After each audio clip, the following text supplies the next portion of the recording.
Bonjour à tous, bienvenue.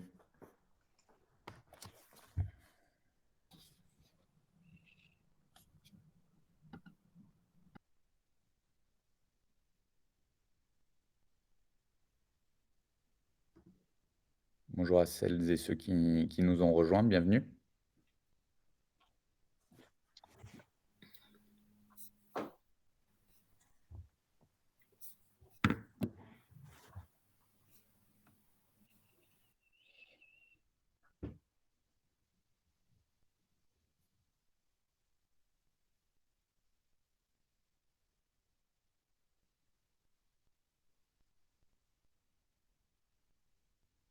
On va attendre quelques minutes le temps que l'intégralité des personnes inscrites nous rejoignent. Bonjour à toutes et tous, bienvenue sur cette conférence.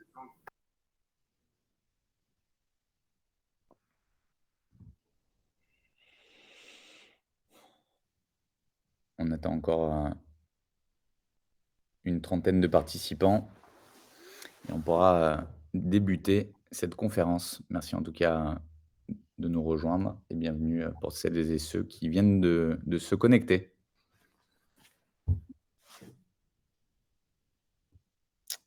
Donc n'hésitez pas à utiliser la fonctionnalité chat. Je vois que Christophe s'est déjà emparé du sujet. Merci, merci à vous. Est-ce qu'au niveau du son, vous me confirmez que tout est OK de votre côté et que la voix est intelligible? Bonjour à tous. Je confirme, très belle voix, Célestin. Merci Romain. Hop, donc on a présent une vingtaine de personnes. Donc, on va attendre encore, quelques minutes et puis on pourra débuter, la conférence. Sachez que de toute manière, la conférence, sera, enregistrée et on vous fera parvenir, le replay, directement. Donc, vous êtes sûrs et certains de retrouver l'intégralité de nos échanges si vous voulez, faire suivre, cette conférence en interne. Pas de souci.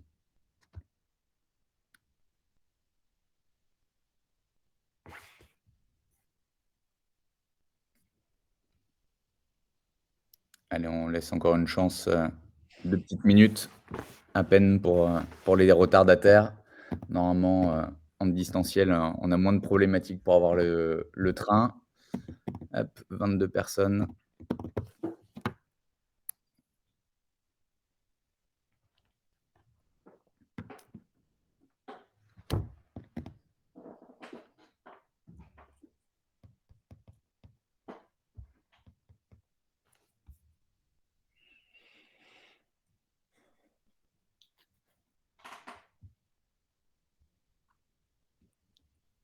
Olivier, Thomas, si vous êtes OK, on peut débuter? Allez, pour moi, c'est bon. Bonjour à tous. Bonjour à toutes et à tous, qui nous ont rejoints pour, cette conférence.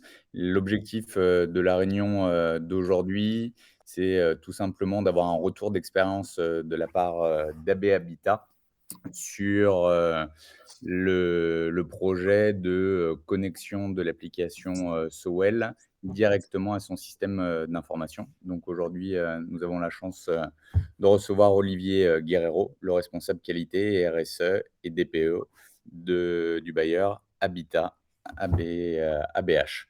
Donc, je propose, Thomas, que tu te présentes dans un premier temps et puis après on basculera, sur le sujet de cette conférence. Oui, bonjour à tous. De mon côté, du coup, Thomas Martin à Sowell. Je m'occupe de la relation avec les partenaires bailleurs, y compris donc celle avec AB Habitat, sur lequel on a pu mener ce projet tous ensemble. Et du coup, je vais justement pouvoir laisser la main à Olivier pour faire le constat et retracer un peu la genèse de cette histoire.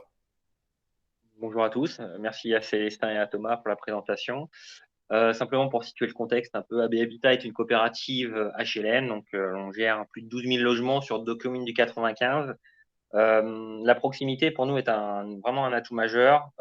Depuis les 100 ans d'existence d'ABH, ça a toujours été le cas, avec près de 100 gardiens et employés d'immeubles. Comme vous vous en doutez, la problématique de la demande technique est un enjeu également majeur pour nous. avec une volonté profonde, que soit le gardien soit le premier interlocuteur de nos locataires. Donc, c'est une vraie volonté et quelque chose d'important, mais là, ça génère d'autres difficultés, notamment sur les questions de délai de prise en charge des demandes relativement longues, qu'elles soient faites sous format papier ou par email, la multiplication des intervenants, et on se retrouve dans une situation à faire des fois des doubles saisies et un manque d'intérêt. Je ne sais plus pourquoi on a mis ça. Désolé. Quoi qu'il en soit, nous, ce qu'on souhaitait avec Soel à la base, c'est donc digitaliser ce traitement-là, avec une volonté également, c'est que notre ERP reste maître des données et que nos gestionnaires techniques puissent gérer et suivre les signalements depuis l'ERP. Donc, l'un des points d'achoppement était que notre ERP était un petit peu fermé sur une connexion directe avec Soel. Et donc, on a décidé avec Thomas et donc Célestin de créer des connecteurs via le robot RPA. Voilà. Tout à fait. Merci en tout cas pour avoir retracé l'historique de la demande initiale. Je laisse la main à Thomas peut-être pour présenter un petit peu plus en détail l'application Sowell et les différentes fonctionnalités. Ouais, tout à fait, hein. Merci encore Olivier pour ce constat. En effet, j'étais en train de regarder parmi les présents aujourd'hui, je vois qu'on a pas mal de bailleurs, donc il y en a peut-être qui se voient également dans ce même constat, soit aujourd'hui, soit il y a quelques temps auparavant.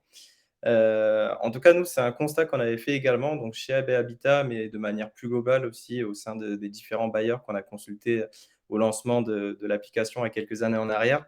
Et on se rendait compte que, comme le disait Olivier, il y avait un réel besoin d'avoir en fait un outil qui soit nomade et qui puisse quand même s'inscrire dans un système d'information de manière plus globale. Un outil nomade, ça peut sembler, ça peut interroger qu'est-ce que c'est en fait concrètement un outil nomade? Pour nous, c'était un outil premièrement qui était disponible sur mobile parce que, quand on se met dans la peau d'un utilisateur, d'un gardien notamment, on sait qu'il va y avoir des signalements à faire, parfois au 5e étage sans ascenseur où j'ai besoin de faire une photo. Après, je vais devoir aller dans un autre bâtiment, faire un autre signalement et cetera. Donc toutes ces demandes-là, elles vont devoir être, faites idéalement, avec un téléphone mobile. Si je l'ai dans la poche à portée de main, c'est quand même plus pratique que de se trimballer l'ordinateur portable ou pire, de devoir retourner dans la loge pour aller réaliser toutes ces informations.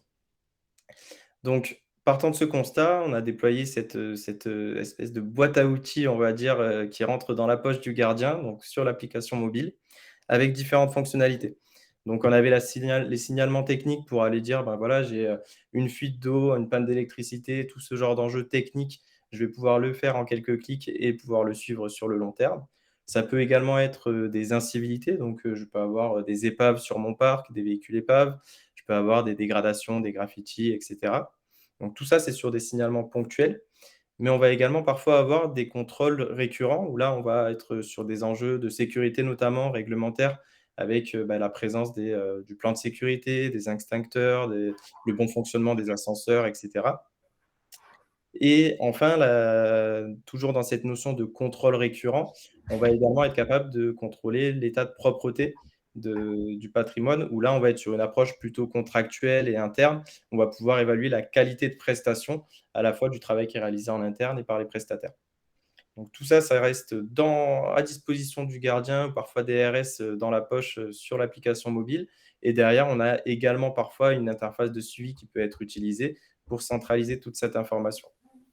Ça, c'est le package total, on va dire. En revanche, là, si on se concentre sur le cas AB Habitat, ce qu'on a fait, c'est qu'on s'est vraiment concentré, on a mis le focus sur le signalement technique. Sur la slide suivante, on voit qu'on a vraiment pu se concentrer sur ce paramétrage-là, en anticipant éventuellement le travail d'autocomplete, ou sur lequel, du coup, on a pu vraiment paramétrer le patrimoine d'AB Habitat spécifique, les utilisateurs, les secteurs. On est même allé jusqu'à personnaliser les catégories de signalement qui allaient être réalisées dans l'application. Et derrière, une fois cette base technique posée, qui sera ensuite renforcée par Célestin, ce qu'on a gardé en tête également, c'est que toute cette infrastructure technique, elle serait viable et pertinente si derrière, on a les êtres humains qui sont là, qui sont présents, qui sont à l'aise avec l'outil et qui arrivent à renseigner les informations nécessaires. Donc, en réponse à ce besoin également, avec Olivier, on a organisé ces séances de formation. On a la centaine d'utilisateurs qui a été formés en présentiel pour être certain que tout le monde soit complètement serein et confortable avec l'outil pour avoir cet outil nomade, du coup, en mobilité, qui était la première étape de la problématique. Et donc, la seconde étape, pour rappel, c'était avoir un outil nomade qui s'inscrit dans le process métier. Et donc, c'est là où la magie de Célestin va opérer et il va pouvoir vous en dire un petit peu plus. Donc en effet, pour assurer en fait, cette liaison et faire, cette interopérabilité entre, l'application SOEL et le RP, on passe par une technologie qui s'appelle la RPA. Donc la RPA, c'est l'acronyme de Robotic Process Automation et le but du jeu, ça va être de déléguer en fait toutes les tâches qui sont, chronophages, répétitives ou à faible valeur ajoutée. Et dans le cas présent, si on regarde un petit peu les champs d'action, potentiels, de pouvoir assurer en fait, un connecteur entre des applications, tierces et un ERP, quel qu'il soit. Donc plus que de simples mots, je pense que, une vidéo, un petit peu de démonstration et qui vous permettra de vous prolonger véritablement dans le contexte, sera beaucoup plus significative. Donc juste avant de vous montrer de la lancer, à l'écran, là, ce que vous voyez, c'est tout simplement, en fait, le flux de données qu'on récupère via un lancement, API, Sowell. Donc ça nous permet, en fait, de récupérer l'ID, de signalement, de récupérer les dates de création et de saisie depuis l'application, Sowell. On voit que la troisième catégorie concerne la criticité, de, la sollicitation. On a un mapping qui, permet de pouvoir, attribuer en fait ce signalement à un agent et puis après, les colonnes, suivantes, on va retrouver, c'est simplement pour faire la synchronisation avec le patrimoine et là, en l'occurrence, avec, celui d'AB, Habitat. Donc maintenant, je vais pouvoir lancer la vidéo. Donc là, l'idée, en fait, c'est de vous montrer en grandeur nature, en fait, l'exécution, du robot. Donc là, à partir de ce moment-là, le robot est totalement autonome. Il va se connecter, à l'ERP du client, Prem. Il va, s'authentifier, par, un login et un mot de passe qui lui est propre pour avoir, des logs de connexion et avoir une traçabilité sur tous les éléments qui renseignent au sein de l'ERP. Il va dans la catégorie, exploitation et réclamation et puis là, il va commencer à dépiler, en fait, tous les signalements qui ont été établis depuis, l'application Sowell. Donc là, on voit que, il renseigne le canal. Donc là, on a créé, un module spécifique pour pouvoir le taguer et montrer bien la correspondance du flux. Il vient renseigner dans l'origine le, nom, prénom de l'agent. On va retrouver également, la typologie en fait de réclamation et dans, la catégorie descriptif, c'est tout simplement l'observation qui a été rapportée par, le gardien d'immeuble. Une fois qu'il a procédé de la sorte, il va faire, la correspondance avec le patrimoine et il va tout simplement, en fait, enregistrer la demande dans l'ERP et il va, tout simplement dépiler, chacune des sollicitations les unes, après les autres. Donc ce qu'il faut savoir, c'est qu'à chaque, run du robot, AB Habitat ou les clients reçoivent en fait, un email qui permet de savoir en fait, tout le comportement qui a été, adopté par, le robot et donc on a une colonne statut pour chacune des, lignes de sollicitation avec, pour savoir si elle a été traitée de manière, correcte. À ce moment-là, on a un statut qui passe, en mode, OK et si jamais il y a une erreur quelle qu'il soit, à ce moment-là, on peut, la catégoriser et ce qui permet après dans un second temps, par les opérationnels terrain, un retraitement le cas échéant. Donc quoi qu'il arrive, même s'il y a une erreur, quelle qu'il soit, elle est identifiée et elle n'arrête pas en fait, le robot dans le traitement et l'exécution de sa tâche.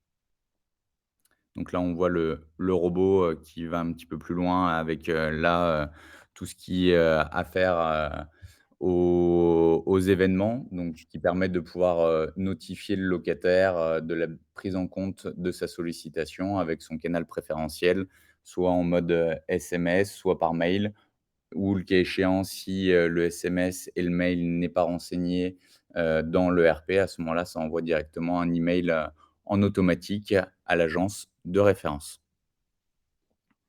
Donc, on y reviendra un petit peu dans la conclusion, mais en gros, là, sur ce projet-là, on a plus d'une cinquantaine, de sollicitations qui sont, créées, quotidiennement. Et donc, on a une rétrospective, d'un petit peu plus de 1 mois sur ce projet-là. Donc là, je vais laisser le robot, terminer et puis, on pourra passer, à la slide suivante et notamment, en fait, au ressenti et au constat apporté, par, Olivier.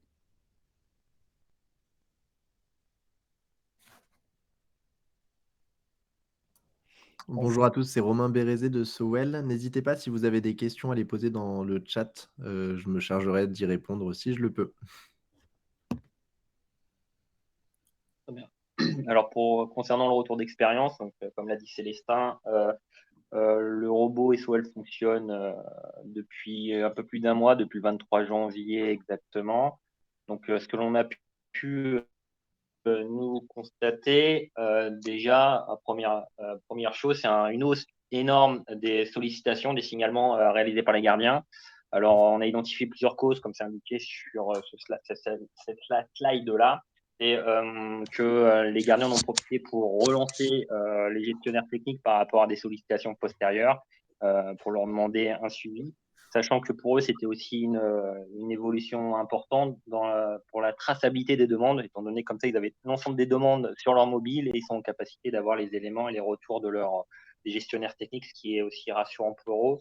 Ce qui a aussi été identifié, c'est l'attrait de la nouveauté. Comme l'a montré très rapidement Thomas, Soel est très simple à utiliser.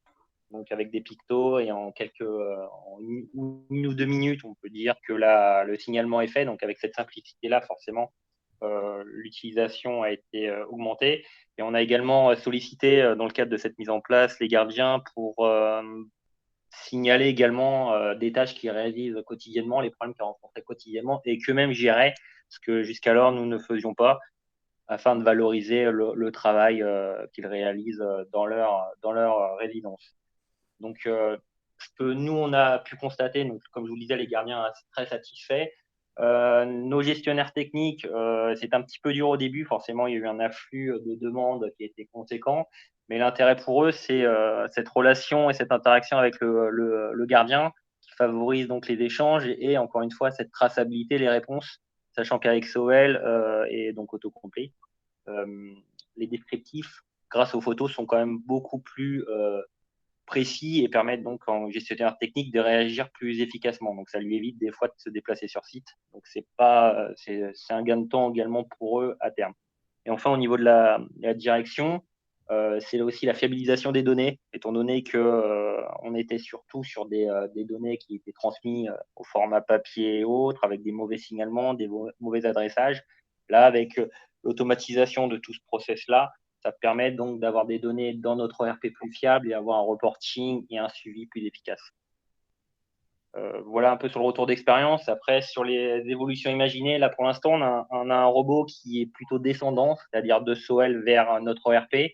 Alors, ce qu'on n'a pas dit également, qu'on a trouvé très intéressant avec le robot, c'est que le robot s'occupe aussi de faire l'AR automatique aux locataires.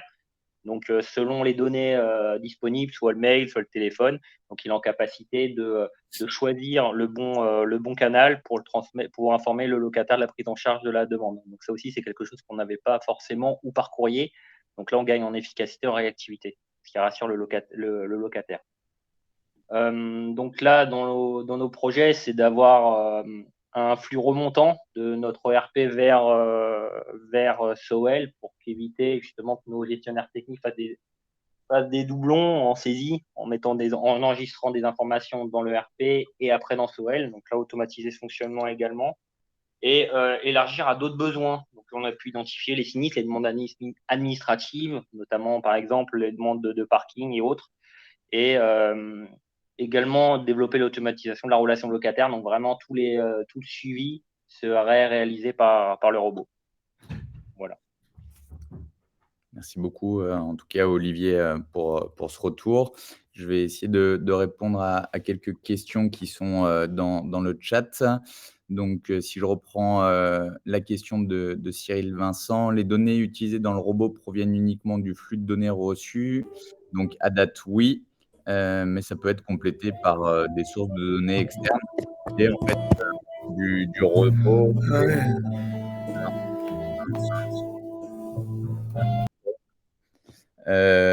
Merci. Peuvent être complétés, par, des sources, de données externes sans souci. Simplement le robot viendra, faire, un modèle, Excel, spécifique avec, du coup ces sources, diverses et variées avant d'auto-compléter directement dans l'ERP. Donc, je ne sais pas si ça répond à votre question? Parfait, nickel.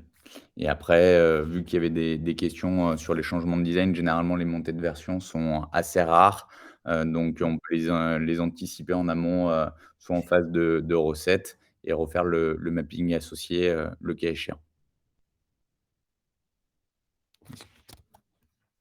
Est-ce que, il y avait d'autres questions des participants? Alors au niveau de la techno utilisée, on est, sur une technologie, UiPath. Donc on est partenaire, Silver, France et du coup, c'est un langage de programmation en C#. Tout à fait. Et donc, ce qu'il faut savoir sur, la RPA, il y a 2 typologies, de robots. Il y a des robots dits, attended. Donc là, le déclenchement du script d'automatisation se fait manuellement depuis un poste d'un opérateur ou, des robots unattended qui, eux, sont, totalement entre guillemets «autonomes» puisqu'ils sont, piloté depuis un ordonnanceur et en fait l'ordonnanceur, le robot se lance, soit à partir, d'1 heure ou en fonction d'une fréquence ou en fonction de la présence ou non d'un fichier dans un répertoire donné.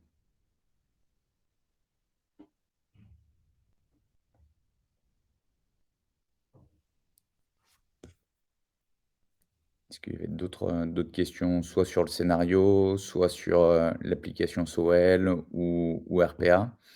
Au niveau du modèle économique, con de la RPA, donc en fait, il y a un coût d'acquisition de licence, qui s'effectue. Donc on est sur des licences, annuelles avec, bah, du coup cette spécificité, mettre en place soit des robots attended, soit unattended et après nous, en fait, on propose donc, soit un principe, de forfait pour le connecteur ou après derrière, si vous avez d'autres scénarios d'automatisation, après là, c'est vraiment, à l'étude en fonction de la complexité, du scénario. Mais je vous invite à venir à la conférence de cet après-midi si jamais vous voulez pousser, plus loin la question, concernant, la RPA. Donc pour répondre à la question de Christophe sur la prestation autocomplete est-elle intégrée dans l'offre de prix SOL? Oui, l'idée c'est que, on travaille vraiment en collaboration et en partenaire et donc, pour qu'il y ait qu'un seul interlocuteur, dédié avant la mise en place, du projet. Est-ce que nous sommes déjà interfacés avec d'autres applications autres que SOL? Tout à fait, on a d'autres, partenaires qui, gravitent dans l'écosystème, des bailleurs sociaux avec lesquels on a effectué des rapprochements. Donc, si vous voulez, qu'on en échange un petit peu plus en détail, on peut très bien convenir, d'un rendez-vous.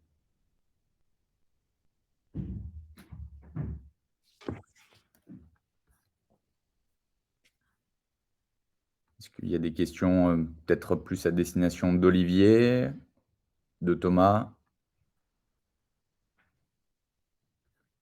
Merci à vous. Sinon, je pense que Ouais, merci à Cyril et merci à tous. Je vois qu'il y a les premiers participants qui commencent à peut-être rejoindre d'autres conférences. Merci à tous en tout cas d'avoir pu participer à cet échange. On reste disponible si vous avez d'autres questions sur les prochaines minutes. Je vois qu'il y en a une autre d'ailleurs. ouais, Elle est pour toi, ouais. Célestin. Et puis Avez-vous il y aura des des questions. erreurs dans l'ERP?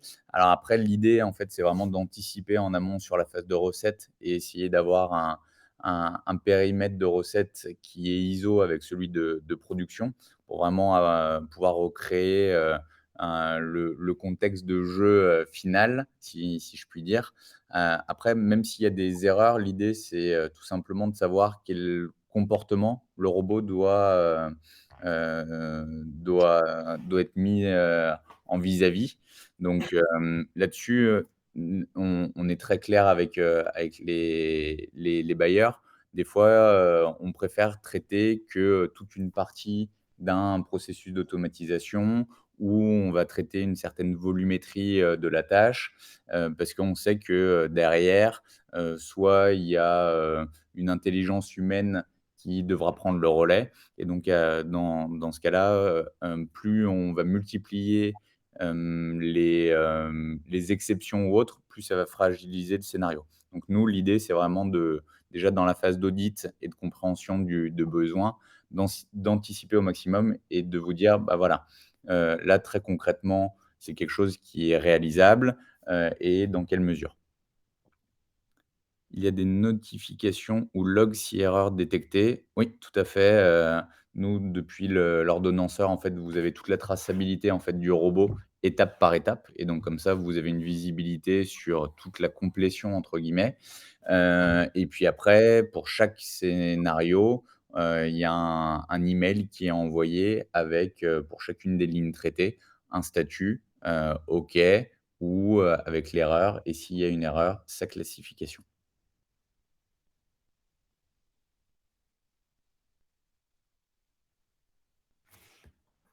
Je sais pas si ça répond bien à votre question, Cyril Vincent?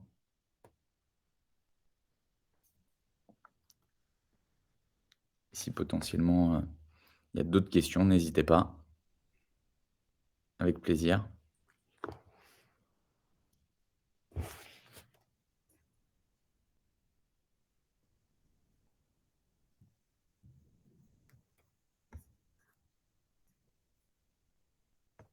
Si, on laisse, encore le chat ouvert, une petite minute, si jamais, OK.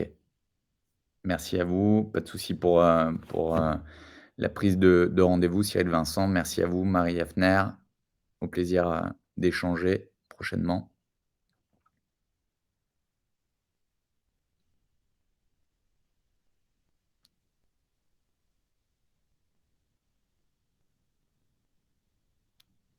Si c'est tout bon pour les derniers participants, Thomas, Olivier, je vous propose, qu'on clôture, la Ouais, conférence, sauf s'il y a une parfait. question de dernière minute, mais, je ne crois pas. Merci en tout cas à toutes et tous. À très bientôt. Au revoir, à bientôt.